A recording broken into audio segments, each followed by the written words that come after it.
Well, the story is mainly about Elsa and Anna, the two sisters. And Elsa has a secret that she's dying to keep that makes her scared every day, this power that she has to freeze things that she can't control.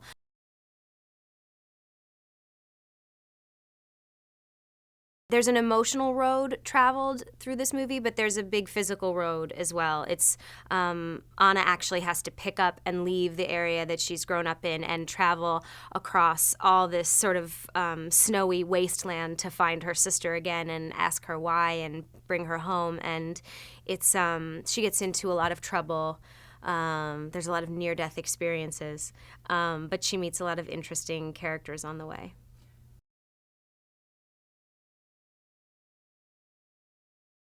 She's forced to go out into the world that she has no idea about, and she's running into confusing situations and handling them as best she can, as a girl would. And she's also running into a very goofy character, some that help her, some that don't.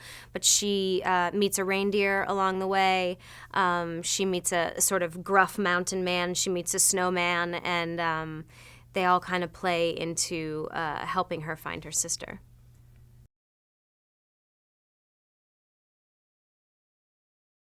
Olaf is my favorite character, I think. 50% because of what they can do with him physically as being a snowman, because anytime you can have a character that can visually fall apart, that you can put through a wood chipper and he still comes out alive, it's great for a Disney movie because he always survives.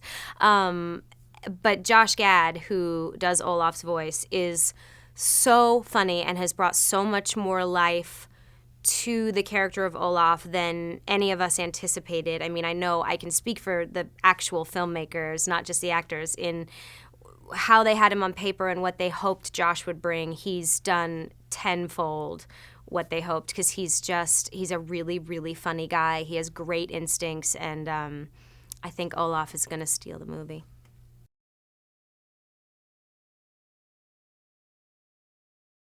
One of the most awkward things in being a part of this process is that you always have a video camera on you at all times, because they want to see what Kristen's doing with her face or with her hands, and I talk a lot with my hands, and so initially, my first session, I was very self-conscious, and then they were like, no, loosen up, we want to see what you do. So in the little bits I've seen, Anna definitely has a lot more facial expressions than a normal Disney princess, and she's a lot more like me. She talks with her hands, and she kind of rolls her eyes. She's very big into using her eyebrows, and she's extremely expressive.